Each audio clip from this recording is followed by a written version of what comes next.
Abrimos una nueva edición de Café Financiero con toda la información necesaria para cuidar tu dinero. Hoy Yamila Escala nos va a explicar cómo debemos ubicar a nuestra mascota cuando la trasladamos en un vehículo.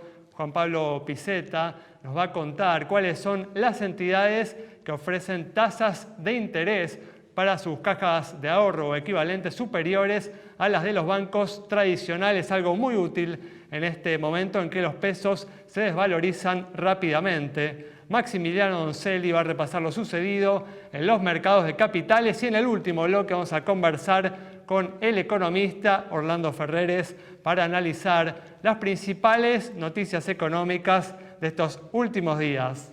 Abrimos entonces este primer bloque con información de los mercados de capitales internacionales. Y es que las acciones norteamericanas vienen teniendo el peor inicio de un año desde 1939 con el índice S&P 500, uno de los principales índices bursátiles del país, perdiendo cerca de un 20% desde el 31 de diciembre pasado. El conflicto de Ucrania y la decisión de la Reserva Federal de reducir en forma agresiva la cantidad de dinero que hay en la economía para frenar la inflación viene empezando en el ánimo de los inversionistas, generando un pesimismo que tiene pocos precedentes. Maximiliano, ¿qué tal? ¿Cómo andás? ¿Qué tal? Gracias, Alejandro, por la invitación. Bueno, ¿y cuáles son las expectativas para las próximas semanas, teniendo en cuenta la situación que estamos viviendo en estos últimos días?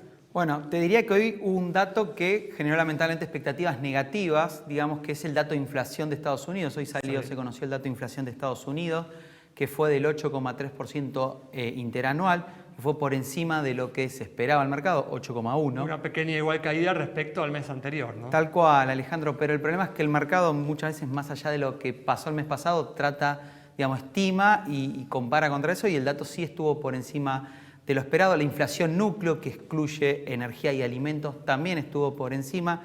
Y esto la verdad que generó una reacción negativa. La preocupación de que la Reserva Federal tome una postura todavía más agresiva que la que viene teniendo. Tal cual, Alejandro. El riesgo está acá, es que la Reserva Federal de Estados Unidos, digamos, tenga que ser más agresivo para bajar esta inflación, que ya venimos de prácticamente... Recuerden que la inflación de Estados Unidos promedio en los últimos 40 años es 2%, y básicamente desde abril del año pasado estamos por encima de inflación, esos 2%. Entonces acá hay un miedo que la Reserva Federal tenga que sobreactuar, quiere decir ser mucho más agresivo, y eso afecta básicamente la evaluación de las empresas, ¿no? Siempre uno tiene que dejar claro que la evaluación de empresa depende de las tasas de interés, del crecimiento económico, son las dos variables que puede afectar. Bueno, los funcionarios igual de la institución, ¿no?, de la Reserva Federal, por lo menos vienen adelantando que por el momento apoyan aumentos de tasas que no superen los 50 puntos básicos, ¿no? Sí, eso dejaron la semana pasada, el miércoles fue la reunión de la Fed. El mercado esperaba 75 puntos básicos en la próxima reunión, que es en junio, el 16 de junio. Dejaron en claro 50, pero el mercado, cuando uno mira las proyecciones y demás, un poco no le descree, ¿no? Es la misma Reserva Federal que te decía que la inflación era transitoria. Todo este problema empezó ya hace un año, cuando el mercado ya decía hay que hacer algo y la Reserva Federal se negaba. Bueno, ahora estamos viendo lo tarde, ¿no? Y Maximiliano, con estas caídas tan importantes, ¿ves alguna oportunidad para aquellos inversores que están buscando oportunidades? Bueno, nosotros lo que estamos viendo desde YOL Invertir Online es siempre dejar en claro el ciclo, ¿no? Digamos, hay como una parte del portafolio que acompaña el ciclo, y el ciclo que estamos viendo es un ciclo que puede ser de una desaceleración económica hasta recesión. Y acá hay que buscar las empresas defensivas. Walmart, PepsiCo, Coca-Cola, Altria, que capaz mucho no la han escuchado, pero Altria es lo que era Philip Morris, que ahora tiene alimentos. Son las empresas que vienen con mejor desempeño y que suelen ser históricamente las mejores en estos ciclos económicos. Me parece que uno tiene que tener un portafolio más defensivo y una parte mínima del portafolio, algunas de tecnológicas que son de muy buenos fundamentos. Hablamos de las Apple, Microsoft, digamos, Google. Son las empresas que, por ejemplo, esas tres empresas tienen una liquidez de prácticamente 400.000 millones de dólares. O sea, no van a tener un problema de liquidez. Todas opciones que se pueden adquirir a través del mercado de capitales local, a través de una cuenta comitente local, a través del instrumento del CDR, ¿no? Muy líquidos, se pueden operar a través de CDR, que son certificados de participación de empresas extranjeras, y la verdad que son alternativas que están a mano. Muy bien, seguimos ahora con información que puede resultar muy útil en estos tiempos en los que con la alta inflación el dinero que tenemos depositado en nuestras cajas de ahorro se desvaloriza muy rápidamente. Juan, ¿qué tal? ¿Cómo andás? ¿Qué tal, Ale? Buenas noches. Bueno, Juan, ¿cuáles son las entidades que ofrecen tasas de interés para este tipo de cuentas mucho más elevadas que las de los bancos tradicionales? Sí, exactamente. Hay varias opciones para aquellos pequeños ahorristas que tal vez no quieran ver desvalorizado su dinero, ¿no? Con el correr de los meses. Se trata de cuentas remuneradas, ¿no? Son como cajas de ahorro, uno tiene depositado el dinero en sus cuentas y eso le da un rendimiento y un interés. Vamos a hablar de algunas de estas opciones. En el caso de Naranja X, que es una fintech del Grupo Galicia, ofrece una tasa de interés del 40%, lo cual es un rendimiento que tal vez se acerca un poquito ya a los plazos fijos. Queda por debajo, ¿no? Pero todavía es un rendimiento más o menos interesante. Por una cuenta que funciona exactamente igual que una caja de ahorro. Exactamente, una caja de ahorro y uno puede retirar inmediatamente, tiene liquidez, ¿no? El depósito del dinero que tienen estas cuentas. En segundo lugar, Banco del Sol, que es del grupo Sancor. Este tipo de cuentas, ¿no?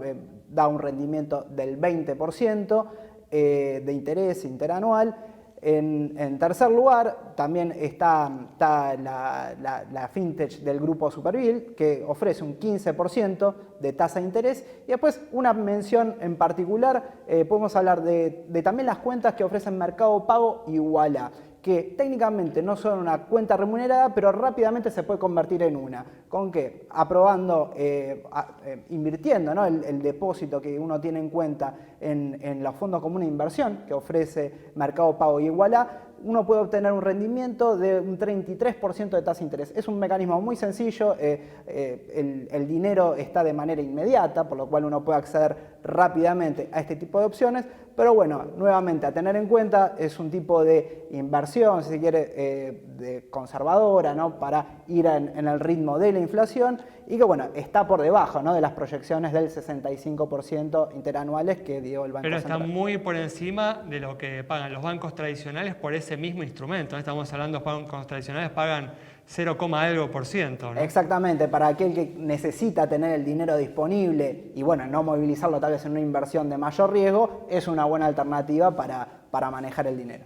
Definitivamente. Bueno, cambiamos de tema y ahora vamos a brindar información sobre una cuestión que debemos tener en cuenta en materia de seguridad vial, que es cómo ubicar a nuestras mascotas cuando las trasladamos en un vehículo. Yami, ¿cómo andás? Sí, muy bien, porque bueno, siempre solemos hablar más de los niños y las niñas y la realidad es que las mascotas son también parte de la familia. Yo miles de veces, voy con el auto por la calle y veo la cabeza de un perro ahí mirándome desde un vehículo sin ningún tipo de precaución, ¿no? Sí, bueno, y también analizando un poco el tema y consultando, uno se encuentra como con tres frentes. Por un lado la ley, por otro lado la recomendación y por otro el sentido común. Entonces, si vamos a la ley, depende cuál tomemos y también la jurisdicción, nos encontramos con el hecho de que directamente no pueden ir en el asiento delantero y tienen que ir con una correa. Y otra ley, por ejemplo, la de la ciudad, que plantea el tema de que directamente no estén sueltos. También algunas cuestiones vinculadas a documentación antirrábica, pero eso no hace estrictamente a lo que estamos pensando, que es en la seguridad vial. Hay que ponerles el cinturón de seguridad, ¿cómo es? Bueno, entonces la recomendación viene por el lado de lo que son jaulas, arneses y correas, ¿sí? Lo que indican los especialistas es que cuanto más contenido, obviamente estamos pensando en perros y gatos, y obviamente hay una cuestión de tamaño, de Al gato edad, no te queda otra que llevarlo en una jaulita porque si no te salta por la ventana. de animales que se estresan, de animales que no pueden viajar, de animales que pueden necesitar hidratación, qué tipo de viaje estamos hablando, ¿sí? Y por otro lado, gente que desconoce que en realidad sí se pueden llevar, pero que hay que tomar precauciones. Y cuando uno piensa en el conductor y en la familia, dice, no, pero acá este perro no hay forma de que se estrese, jamás me va a hacer nada. Entonces, bueno, estamos hablando de un peligro, ¿sí? Que puede representar si el animal, obviamente no dándose cuenta, ataca, molesta o hace algo que afecte la responsabilidad del conductor al volante. Cerramos así el bloque, quédate con nosotros en instantes, regresamos con mucha más información.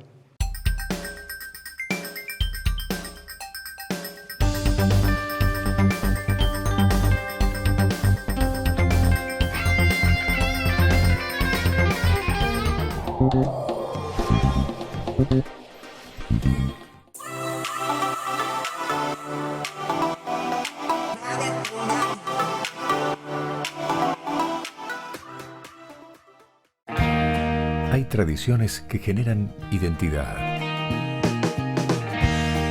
pertenencia. Triunfo Seguros, siempre en vendimia.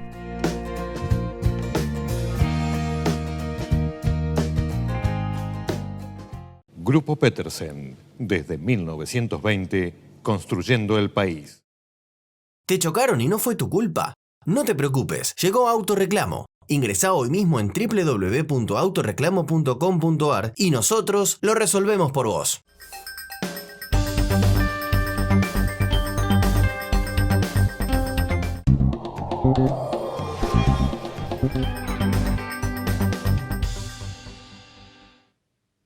Abrimos un nuevo bloque con información sobre criptomonedas, estos activos que también vienen siendo golpeados por el contexto internacional, fueron excluidos de la operatoria de los bancos locales por parte del Banco Central.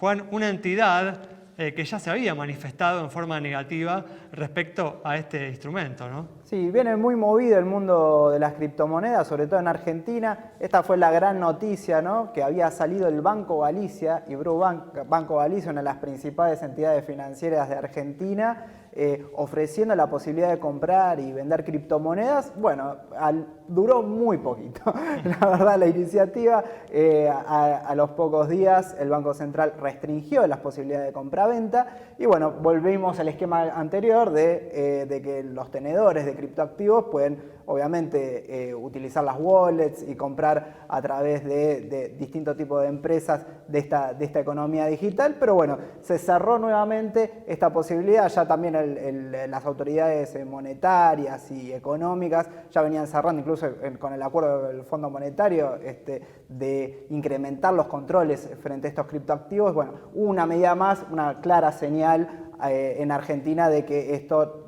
se va a por lo menos restringir al máximo. Pero bueno, al mismo tiempo se produce, hay mucha conmoción en el mundo, ¿no? Sí. Se desplomó nuevamente el precio el valor, ¿no? de las criptomonedas, y en este caso afectó por el lado de las stablecoins, ¿no? Que son como criptoactivos alternativos al Bitcoin, que es el más conocido, que bueno, tiene la intención o el objetivo de establecer una paridad entre el valor de la criptomoneda con una divisa que generalmente es el dólar. Bueno, se arrastró, ¿no? Arrastró el Luna, que es del ecosistema Terra, cayó hasta un 100%, un desplome total en el valor, que arrastró el UST, que es otra de las criptomonedas estables que funcionan, ¿no? en este mercado, y bueno, y arrastró también al Bitcoin, que si uno evalúa desde octubre, que llegó a los $66.000, ahora está casi por debajo de los 30.000. Así que bueno, una tendencia decreciente en lo que tiene que ver con el valor de las criptomonedas.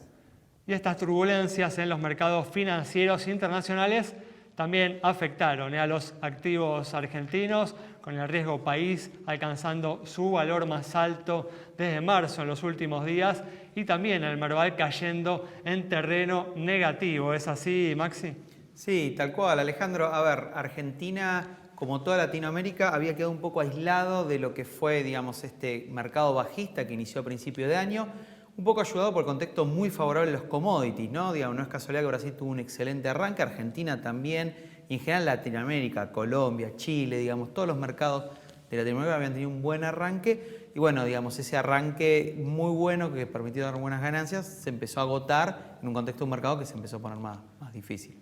Bueno, ¿y cuáles son los activos locales que en este contexto tan complejo te parecen hoy los más atractivos o los más recomendables? Mira, Alejandro, nosotros lo que vemos un poco es primero que los papeles argentinos hoy ya descuentan muchos escenarios malos, ¿no? Digamos, en ese sentido, y creo que hay, digamos, lo que es acciones, recomendamos principalmente, digamos, empresas, digamos, lo que se conocen, digamos, como los fierros que uno diría, digamos, Aluar, Ternium Argentina. Ternium Argentina es muy interesante porque tiene una participación muy grande en el extranjero, digamos, en Ternium México, digamos, y otra empresa muy interesante que estamos siguiendo, Transportadora Gas del Sur, que lo que tiene interesante es que tiene un segmento regulado, pero un segmento no regulado, que es transporte líquido, y que ha permitido sostener el negocio. De hecho, de las reguladas es la que gana plata y viene creciendo en sus ganancias año a año. Entonces, es una empresa que hoy vale la parte no regulada, pero en un contexto de normalización de tarifas, bueno, hoy el mercado eso lo evalúa poco. Transportadora Gas del Sur es muy interesante.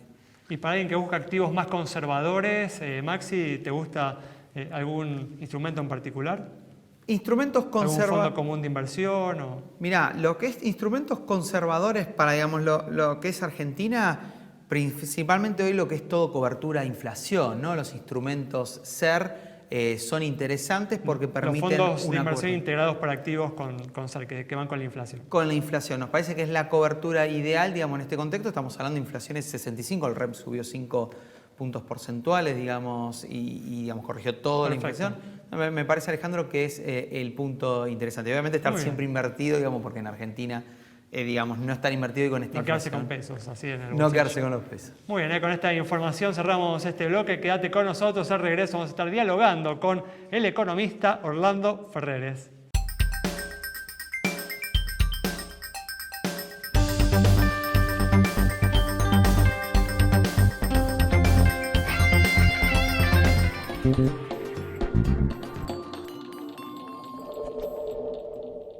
Somos Mercantil Andina. Con nuevas tecnologías creamos una experiencia única en seguros en cada rincón del país, con los valores que nos identifican hace 100 años. Más interconectados que nunca, en una comunidad que inspira, evoluciona y crece. Mercantil Andina. Incondicional, siempre. El celular es mi herramienta de trabajo y es una fuente inagotable de información. Yo lo protejo con Segurosel, de Rus Seguros. Asesórate con un productor o cotizá y contratá 100% online. Segurosel, de Rus Seguros. Grupo Petersen, desde 1920, construyendo el país. ¿Te chocaron y no fue tu culpa? No te preocupes, llegó Autorreclamo. Ingresá hoy mismo en www.autoreclamo.com.ar y nosotros lo resolvemos por vos. La nueva Cooperativa de Seguros le ofrece las mejores coberturas para usted y su familia. Contáctese al 0800-333-4455. La nueva honestidad para asegurar, solvencia para responder.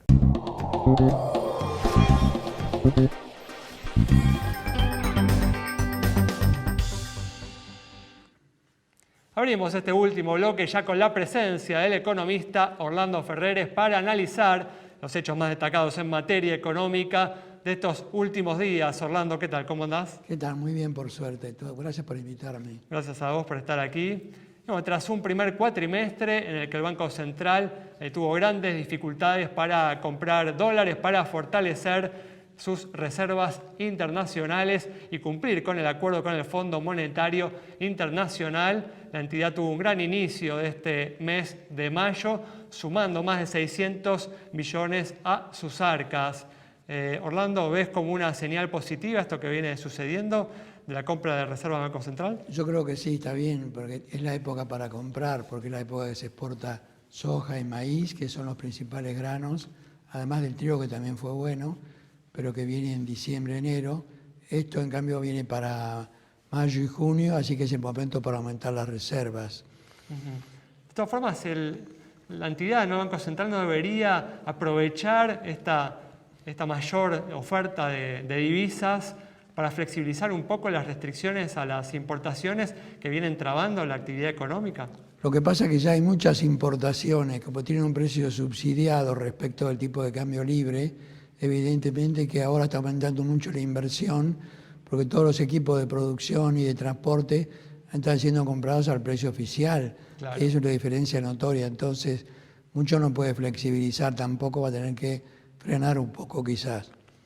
Claro, para no tener así problemas en el futuro. Reserva, de reserva. Necesita, ¿no?, tener un buen colchón de reservas cuando termine la cosecha. Exacto.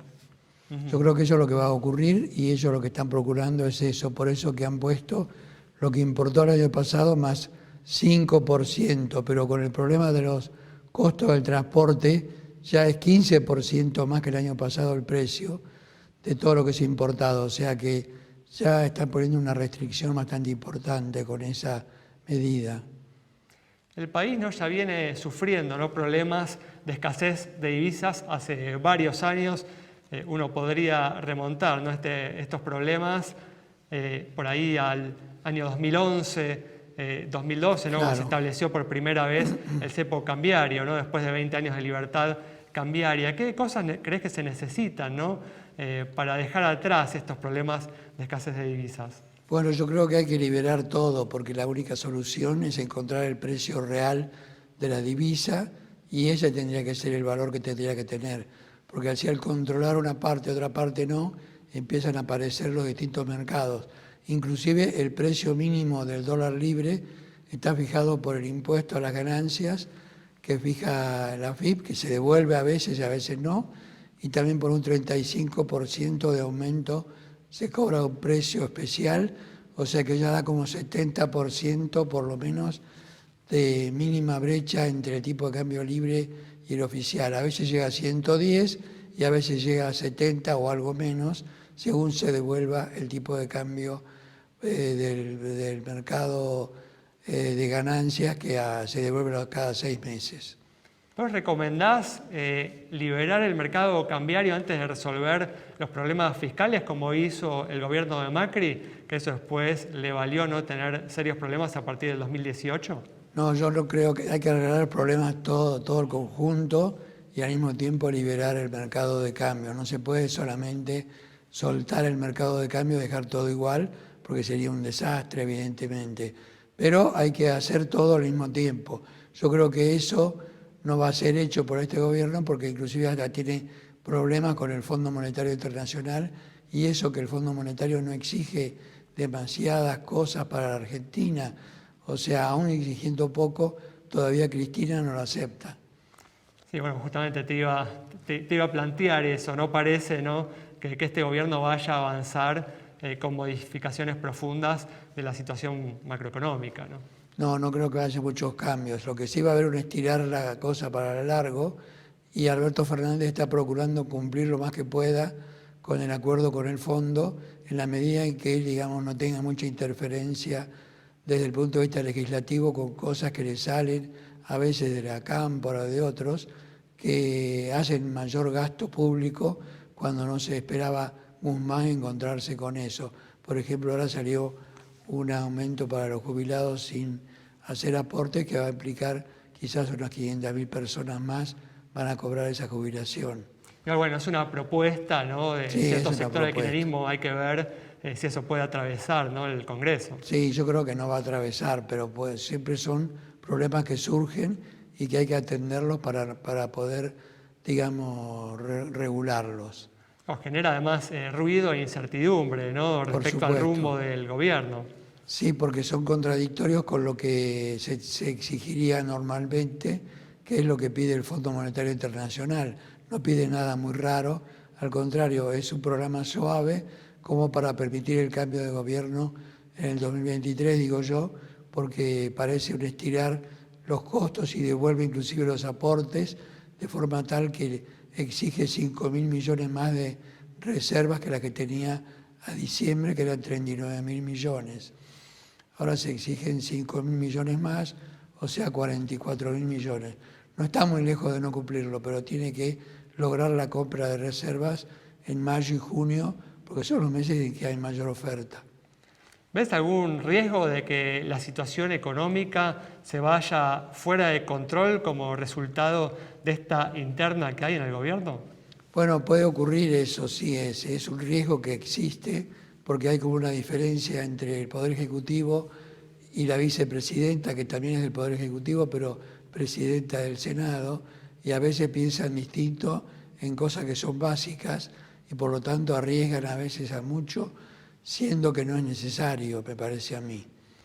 Mañana se va a publicar el índice de precios correspondiente, ¿no?, al mes de abril. Se espera un índice de precios con un aumento en torno al 5,5%, más o menos el consenso entre las consultoras económicas, por debajo del 6,7% de abril, pero aún sigue siendo un nivel muy alto. El gobierno espera que esta cifra sea menor en el mes de mayo. ¿Coincidís con esa expectativa? Sí, puede ser. Hay que ver también cuánto da en abril realmente. Se espera 5,25, pero en nuestro caso, en el estudio Ferreres, nos dio 6,3. También que el mes anterior había dado un poco menos. Pero se espera que en mayo también sea un mes difícil en materia de inflación, porque también hay aumento de tarifas, hay aumento de nafta, hay varios aumentos que se están provocando en este mes que van a provocar o van a generar un índice de inflación más alto que lo habitual. Después puede bajar a 4%, quizás un 3,5%, pero no menos de eso. O sea, nosotros calculamos para el año un 71% de inflación. Altísimo, por encima de lo que espera el gobierno, que ya reconoció que su expectativa es de 65%, ¿no? Para este 2022 altísimo, igual la inflación más alta desde la salida de la hiperinflación, ¿no? Claro, es parecida a lo que era nuestro panorama negativo de la inflación, pero con un cambio importante en materia de producto, porque sigue creciendo el producto y eso, digamos, es lo que lo diferencia del panorama negativo, pero en materia de inflación ya estamos en los niveles que teníamos para el ciclo negativo. Ahora el nivel de inflación negativo nos da como 3 cifras, 100%. Orlando, muchas gracias. Al contrario. Cerramos entonces con este análisis de la economía del economista Orlando Ferreres sobre la situación de la economía, los graves problemas de inflación que estamos sufriendo y las perspectivas que tenemos por delante. Nos reencontramos el próximo miércoles a las 20:30 aquí en Metro.